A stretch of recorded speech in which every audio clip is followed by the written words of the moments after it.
I think I didn't do anything wrong, just played a harmless joke before our wedding. Except now I'm holding divorce papers in my hands.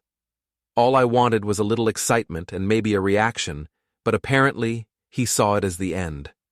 I never thought a silly prank would cost me my husband, my home, and even my reputation. Before we dive deeper into this story, I have one small request. Please subscribe, drop a like, comment, and hit that hype button to boost this channel so more people can discover these incredible stories. The morning everything started falling apart, I was sitting in our kitchen watching Elliot methodically eat his oatmeal while scrolling through engineering reports on his tablet. 6-year-old Chloe was pushing cereal around her bowl, and the silence felt suffocating. This was supposed to be the most exciting time of our lives. We were getting married in 3 weeks, but instead, it felt like we were 3 strangers sharing breakfast.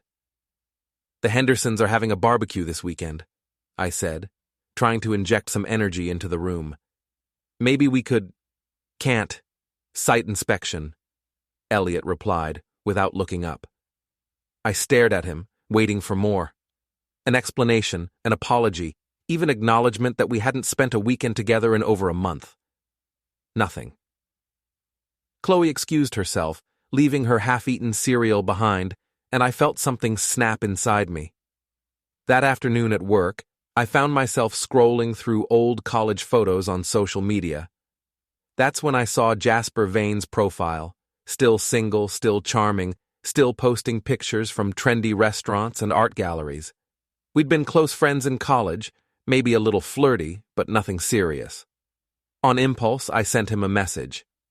"Hey stranger, getting married in a few weeks but feeling invisible. Remember when we used to have actual fun?" His response came within an hour. "Lenore, congrats on the wedding. Though if you're feeling invisible, maybe the groom needs glasses." I laughed. Actually laughed for the first time in weeks. When I got home that evening, I mentioned running into an old college friend online. Elliot grunted acknowledgement from behind his laptop. That's when the idea started forming. What if I made him pay attention? What if I reminded him what he had to lose? I started small. A few more messages with Jasper, nothing inappropriate, just reminiscing about college parties and sharing funny memes. But when Elliot barely glanced up from his work, I escalated. I told Jasper about feeling neglected, and he was so understanding, so attentive. Before I knew it, we were texting daily. "Maybe he needs a wake-up call," my mother Janet said when I called her, frustrated. "Men get complacent. Sometimes you have to remind them you're a catch." My father Tom was less sympathetic. "That boy works too hard. No wonder you're feeling lonely. In my day, a man made time for his woman." But Elliot's mother Marion had a different perspective when she stopped by to discuss wedding flowers. "Marriage isn't a game, Lenore," she said, studying my face carefully. "Whatever you're thinking about doing, remember that some things can't be undone." I brushed off her concern. She'd always been overprotective of Elliot. The night I decided to really get his attention, I was feeling particularly bold. Jasper had sent me a sweet message about how lucky my fiancé was, and I thought, why not show Elliot exactly what he was taking for granted? I took a selfie, nothing scandalous, just me in a nice top with a playful expression, and sent it to Jasper with the message, "Pre-wedding jitters. Think I'm still worth the trouble?" It was harmless flirtation, a joke, a way to feel desired while my own fiancé treated me like a roommate. I fell asleep that night feeling satisfied with my little rebellion, but I woke up to find Elliot sitting in the living room at 2 a.m., my phone in his hands, his face illuminated by the screen's glow. "Interesting bedtime reading," he said quietly, his voice completely neutral. My heart hammered, but I forced myself to laugh. "You're going through my phone now? That's a little paranoid, don't you think?" "Your phone was buzzing. I thought it might be important." He set it down carefully on the coffee table. "Jasper seems attentive." "It's nothing," I said quickly. "Just an old friend. We're catching up."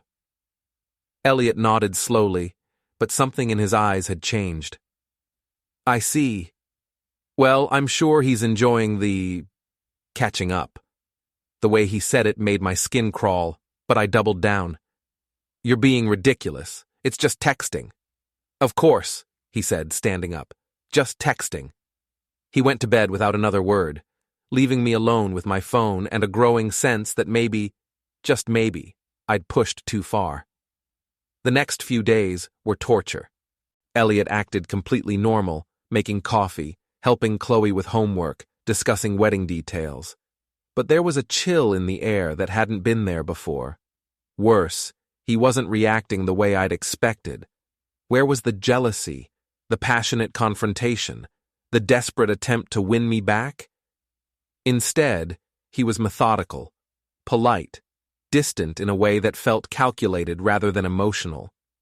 I decided to escalate. I'm meeting Jasper for lunch today, I announced over breakfast, watching Elliot's face for any reaction. He's in town for a conference. That's nice, Elliot said, buttering Chloe's toast. Somewhere good? The casual response infuriated me. The new bistro downtown, the one that just got written up in the paper. Expensive, was all he said. That afternoon, I met Jasper at Meridian Bistro, a trendy spot with floor-to-ceiling windows facing the street. He looked good, tan from a recent vacation, wearing a tailored shirt that showed he'd been hitting the gym. When he hugged me hello, I made sure to linger just a moment too long. You look amazing, he said, and I felt a thrill I hadn't experienced in months. Thanks. I needed to hear that. I slid into the booth across from him, angling myself so anyone walking by could see us clearly. We ordered wine, expensive wine, and fell into easy conversation. Jasper was everything Elliot wasn't: spontaneous, complimentary, focused entirely on me. When he reached across the table to touch my hand while telling a story, I didn't pull away. This is probably terrible timing, he said, his thumb tracing across my knuckles, but I always wondered what would have happened if we'd given it a real shot in college. I should have stopped it there. Should have remembered this was supposed to be a harmless prank to get Elliot's attention. Instead, I heard myself saying, maybe it's not too late to find out. The words hung in the air between us, and suddenly, the game felt very real. I took a selfie of us at the table, Jasper's arm visible in the frame, and posted it to social media with the caption, "Pre-wedding nerves call for good friends and good wine." When I got home that evening, Elliot was helping Chloe with a puzzle at the kitchen table. He looked up when I walked in, and I caught a whiff of expensive cologne, Jasper's cologne, still clinging to my clothes. "How was lunch?" he asked pleasantly. "Fine. Good to catch up with old friends." I waited for him to ask more questions, to show some sign of concern about the social media post or the fact that I'd been gone for 3 hours. Instead, he just nodded. I'm sure it was. That night, his mother Marion called. I could hear her voice through the phone, sharp and agitated, though I couldn't make out the words. Elliot's responses were monosyllabic, but when he hung up, his jaw was tight. "Everything okay?" I asked. "Mom saw your post. She's concerned." "About what?" "I had lunch with a friend." "Right." He closed his laptop with more force than necessary. "Just lunch." "Are you jealous?" I asked, hoping to finally provoke the reaction I'd been seeking. Elliot looked at me for a long moment. Should I be? It wasn't the answer I wanted. I wanted passion, drama, a fight that would clear the air and remind us both what we were fighting for. Instead, I got clinical detachment. "You're being paranoid," I snapped. "Maybe if you paid half as much attention to me as you do to your work, I wouldn't need to find conversation elsewhere." "I see." He stood up, pushing his chair back carefully. "I think I need some air." He left without another word, and I was alone with the puzzle pieces scattered across the table and the growing sense that my harmless prank was spinning out of control. My phone buzzed, a voicemail from my best friend Sarah. "Lenore, honey, I saw the post. I know things have been rough with Elliot, but Maybe we should talk. You've gone too far this time. I checked my messages. Jasper had sent 3 texts during dinner, each one more suggestive than the last. But when I tried to respond, I discovered he'd blocked my number entirely. Suddenly, the game didn't feel like fun anymore. The rumors started at work the next Monday. I could feel eyes following me as I walked to my desk, and conversations stopped when I approached. By lunch, I was sure everyone had seen the bistro photo and drawn their own conclusions. Lenore? My supervisor knocked on my office door. Could we have a quick chat? My stomach dropped. Of course. I've had a few people express concerns about some social media activity. Nothing official, but you know how people talk. Might be worth keeping personal matters more private, especially with the wedding coming up. Heat flooded my face. I don't see how having lunch with a friend is anyone's business. Of course not. Just a friendly suggestion. The humiliation burned. At home, things were even worse. Elliot had become eerily efficient, leaving for work earlier, staying later, speaking only when necessary. But I noticed he'd started locking his phone, something he'd never done before. And there were papers scattered across his desk in the spare room, documents he quickly shuffled away when I walked by. "Daddy's being weird," Chloe said one evening, climbing into my lap while Elliot worked on his laptop. "He's sad all the time." "Daddy's just busy with work," I told her. But even as I said it, I could see the confusion in her 6-year-old eyes. The house felt different, tense and fragile, like we were all walking on eggshells. When Elliot's sister Iris called to check on wedding plans, I could hear the strain in her voice. "How are you holding up?" she asked. "Mom's been worried." "We're fine," I lied. "Just pre-wedding stress, you know?" "Right. Listen, Lenore, I know it's not my place, but if you need to talk to someone—" "I'm fine, Iris. Really." But I wasn't fine. My parents were fighting about the situation. Dad disappointed in me, Mom defensive but clearly rattled. My social circle was divided between those who pitied me and those who'd started freezing me out entirely. And Elliot? Elliot was documenting everything. I started noticing the way he'd pause when I got a text message, how he'd glance at my phone when it buzzed. He was building a case, I realized, collecting evidence like the methodical engineer he was. The realization should have scared me. Instead, it made me angry. "You're being ridiculous," I told him one night when he asked about a charge on our credit card, dinner at an expensive restaurant I'd gone to with Jasper. It was just a meal. $150 meal. Since when do you monitor my spending? Since my fiancé started having expensive lunches with other men and posting about it online. Finally, a reaction.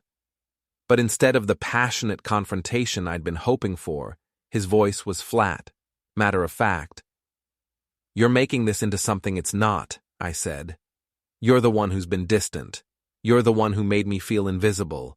If you'd been paying attention to your own fiancé instead of your precious work projects, none of this would have happened." Elliot nodded slowly. "So this is my fault." "I didn't say that." "You just did." He closed his laptop and gathered his papers. "I'll be sleeping in the spare room tonight.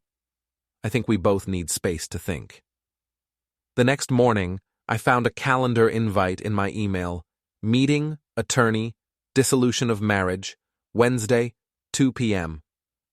My hands shook as I stared at the screen. Dissolution of marriage, divorce. My harmless prank had just become a legal matter. The process server arrived on a Tuesday morning while I was getting Chloe ready for school. Professional, polite, and utterly devastating. "Lenore Graves, you've been served." The envelope felt impossibly heavy in my hands. Divorce papers, petition for primary custody, financial disclosure requirements, Elliot's signature on every page, neat and decisive. At Chloe's school drop-off, I could feel the other parents watching me, some with pity, others with barely concealed judgment. Sarah Martinez, whose son was in Chloe's class, actually crossed the street to avoid talking to me. "Mommy, why is everyone looking at us funny?" Chloe asked, tugging on my hand. "They're not, sweetheart. People are just busy." But they were looking and talking. The story had spread through our social circle like wildfire: the cheating fiancé, the wronged husband, the wedding that would never happen. I tried to control the narrative, posted on social media about judgmental people and the importance of forgiveness, shared inspirational quotes about second chances and the complexity of human relationships.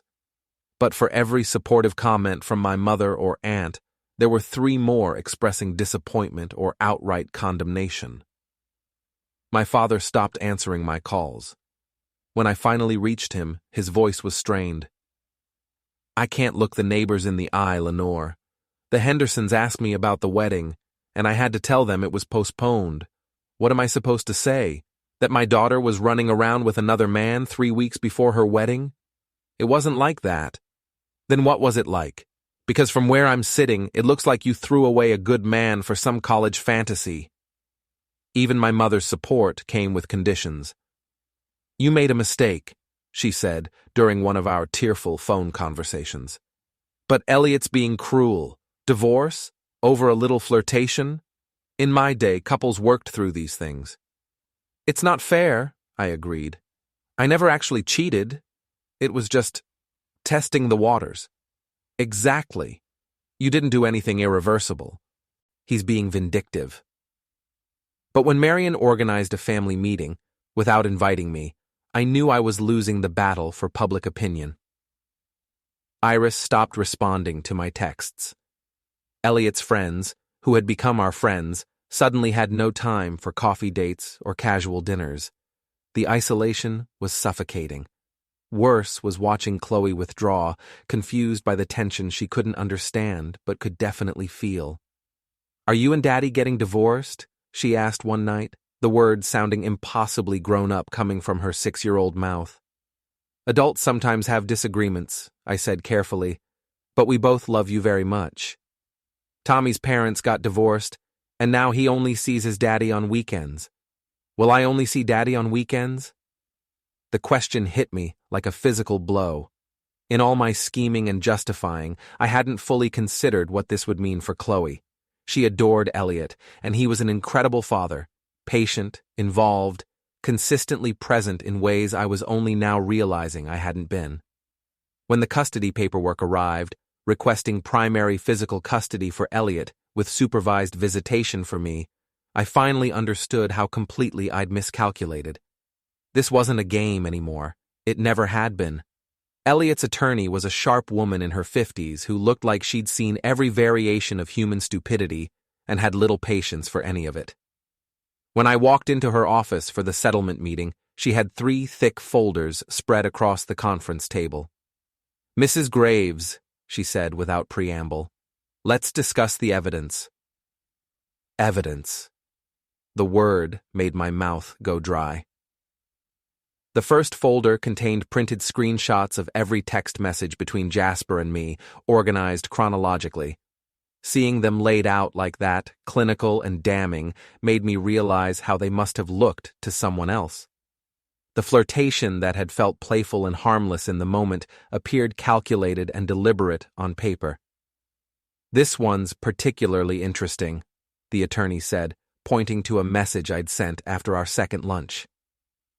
Quote, "Maybe it's not too late to find out what we missed. That was sent at 3:47 p.m. on March 15th. Your fiancé was at work, believing you were shopping for wedding shoes." "It wasn't serious," I protested. "It was just conversation." Conversation. She moved to the second folder. "Let's talk about the financial records. Meridian Bistro, March 15th, 127, Vintage Wine Bar, March 18th, $80, Hotel Grandview, March 22nd.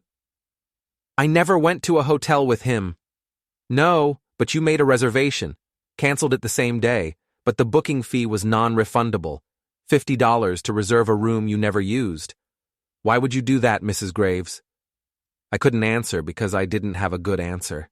The hotel reservation had been an impulse, a moment when the fantasy had felt so real I'd almost followed through. But backing out at the last minute didn't make it less damaging. Elliot sat across from me, calm and composed, watching his attorney dismantle my life with methodical precision. This was the man I'd thought was boring, predictable, emotionally unavailable. But there was nothing boring about the way he'd documented my betrayal, nothing predictable about his strategic response. The third folder, the attorney continued, contains witness statements. Your co-worker who saw you crying in the bathroom after Mr. Vane stopped responding to your messages. The bistro server who remembers you asking about private dining rooms. Mr. Vane himself, who's provided a written statement distancing himself from the situation. Jasper gave a statement? He was quite cooperative. Concerned about his reputation, you understand. He describes your behavior as increasingly inappropriate, and states that he ended contact because you were pursuing a relationship despite being engaged to another man. The betrayal stung worse than I expected. Jasper, who had seemed so understanding, so attracted to the danger of our situation, had thrown me under the bus to protect himself. None of this proves I actually cheated, I said desperately. Flirting isn't adultery. You're right, the attorney agreed. But this isn't a criminal trial. This is a divorce proceeding, and the court's primary concern is the best interests of the child. Speaking of which, she opened a fourth folder I hadn't noticed. Chloe's teacher has documented behavioral changes, increased anxiety, difficulty concentrating, asking questions about divorce. The school counselor has recommended family therapy. There's also this incident report from last Tuesday when you and Mr. Graves had a heated argument during pickup, causing enough disruption that other parents complained. I remembered that day. Elliot had been late picking up Chloe, and when he finally arrived, I'd confronted him about deliberately making me look bad. Our voices had carried across the parking lot, and Chloe had started crying. My client is seeking primary physical custody, the attorney concluded, with supervised visitation for you until you complete counseling and demonstrate stability. Supervised visitation? The words came out as a whisper. Given the documented emotional instability and poor judgment, yes. A neutral third party would be present during your visits with Chloe until the court is satisfied that you can provide a stable environment. I looked at Elliot, really looked at him, for the first time in months. He wasn't angry or vindictive. He was sad, deeply, profoundly sad, and tired. This was never supposed to happen, I said, my voice breaking. It was just supposed to be a wake-up call, a reminder that you shouldn't take me for granted. I never took you for granted, he said quietly. I took you at your word when you said you loved me. I took you at your word when you promised to forsake all others. I took you at your word when you said you wanted to build a life together. I did want that. I do want that. No, Lenore. You wanted attention. You wanted drama. You wanted to feel desired and powerful and in control. His voice was still calm, but there was steel underneath. You just didn't want to face the consequences. The attorney slid a settlement agreement across the table. You have 48 hours to review this with your counsel. If you contest any of these terms, we'll see you in court. As I sat there staring at the papers that would dissolve my marriage and limit my access to my own daughter, I finally understood what Marion had tried to warn me about. Some things can't be undone. The courthouse was nothing like I'd expected. No dramatic marble columns or imposing architecture, just a modern building with fluorescent lights and worn carpet, where my marriage would officially die under the clinical gaze of family court. Elliot sat with his attorney and his mother, all three of them composed and professional. Marion had flown in specifically for this hearing, her presence a silent statement of support for her son and judgment of me. On my side of the courtroom, I sat alone with my hastily hired lawyer, a overworked public defender who'd had less than a week to review my case. My parents had driven up that morning, but waited in the hallway. Dad, too, ashamed to face the proceedings. Mom, too emotional to be helpful. The few friends who still spoke to me had found excuses not to attend. All rise for the Honorable Judge Patricia Kellerman. The judge was a stern woman in her 60s who looked like she'd presided over thousands of these hearings, and had little patience for drama or self-pity. She reviewed the case file with efficient thoroughness before addressing the courtroom. This is a dissolution of marriage with contested custody. I've reviewed the submitted evidence, witness statements, and psychological evaluations. Mrs. Graves, your attorney has indicated you wish to make a statement? I stood on shaking legs. This was my last chance to salvage something from the wreckage I'd created. Your Honor, I made a mistake. I was feeling neglected in my relationship, and I sought attention in the wrong place. But I never actually had an affair. I never physically cheated on my husband. It was just emotional infidelity, and I realize now how wrong that was. Judge Kellerman looked at me over her reading glasses. Mrs. Graves, the court isn't here to determine whether you committed adultery in the technical sense. We're here to determine what's in the best interests of your daughter. Can you explain to me why you made a hotel reservation while engaged to be married to another man? The question hung in the air like a trap. Any answer I gave would sound terrible. I was confused, emotional. I made the reservation in a moment of weakness, but I canceled it the same day. I never went through with it. But you considered it. Yes, but... And during this period of confusion, did you consider the impact your behavior might have on your daughter? The messages she might receive about commitment, honesty, and respect in relationships? I had no answer for that, because I hadn't considered Chloe at all, in my selfish pursuit of attention and validation. My daughter had been an afterthought. The judge turned to Elliot. Mr. Graves, you're seeking primary physical custody. Can you explain your reasoning? Elliot stood, and when he spoke, his voice was steady but heavy with emotion. Your Honor, I love my daughter more than anything in this world. Over the past month, I've watched her become anxious and withdrawn as our home became unstable. She's asked me multiple times if Mommy and Daddy are getting divorced, if she did something wrong, if I'm going to leave like her friend's father did. His voice cracked slightly on the last part, and I saw him take a moment to compose himself.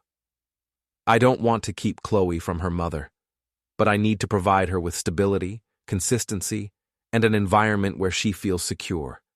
Right now, I'm the parent who can do that. Judge Kellerman made notes, then addressed both attorneys. I've also reviewed the report from the court-appointed child advocate who spoke with Chloe. While she loves both parents, she's expressed anxiety about the arguing and confusion about why Mommy has been sad and angry so much. The child advocate, another humiliation I'd forgotten about, a social worker who'd interviewed Chloe about her living situation and preferences. The fact that my 6-year-old daughter had been put in the position of discussing our family dysfunction with a stranger was perhaps the most damning evidence of all. Based on the evidence presented, Judge Kellerman continued, I'm granting the dissolution of marriage. Mr. Graves will have primary physical custody of the minor child, with Mrs. Graves receiving supervised visitation every other weekend and 1 evening per week, pending completion of individual counseling and co-parenting classes. Supervised visitation. The words hit me like a physical blow. I would see my daughter 4 days a month, and even then, only with a court-appointed supervisor present to ensure I didn't damage her further. Additionally, Mrs. Graves will be responsible for the costs of supervision and counseling. The marital assets will be divided according to the prenuptial agreement, with the family home remaining with Mr. Graves as the primary custodial parent.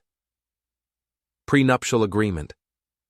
Another thing I'd signed without really considering the consequences, back when I was certain our love would conquer all obstacles. As the judge's gavel fell, finalizing the end of my marriage, I looked across the courtroom at Elliot. He wasn't celebrating or gloating. He looked exhausted and sad, like a man who'd won a battle he'd never wanted to fight. In the hallway afterward, I tried one last time to reach him. Elliot, please, we can fix this. We can go to counseling together, work through... No, Lenore. His voice was gentle but final. We can't. You broke something that can't be repaired. But I love you. I love our family. You love the idea of us. You loved having a devoted husband and a beautiful daughter and a nice house. But when that wasn't exciting enough anymore, you were willing to risk all of it for a thrill. Marion appeared at his side, her arm protective around her son. She looked at me with something that might have been pity. "You had everything," she said quietly. "A man who adored you, a daughter who needed you, a family who welcomed you. And you threw it away for what? A few exciting text messages?" As they walked away, Elliot to pick up Chloe from school, Marion to help him navigate his new life as a single father, I stood alone in the courthouse hallway, holding the papers that made our divorce official. My phone buzzed, a text from my mother. How did it go? I stared at the message, trying to figure out how to explain that my harmless prank had cost me everything that mattered. That in trying to make Elliot jealous, I'd discovered he was stronger than I'd ever given him credit for. That in seeking excitement and validation, I'd lost the steady, devoted love I'd been too foolish to appreciate. In the end, I just wrote back, "It's over." Because it was. My marriage, my family, my reputation, my sense of myself as a good person who'd just made a small mistake, all of it was over. And unlike the fantasy affair that had started this whole mess, there was nothing pretend about the consequences. I walked out of the courthouse into the afternoon sunlight, officially divorced, officially alone, and finally understanding that some jokes aren't funny to anyone but the person telling them. The prank was over. Real life had begun. Don't forget to hit like, subscribe, and turn on the bell so you don't miss the next story. Write in the comments from which city you are watching.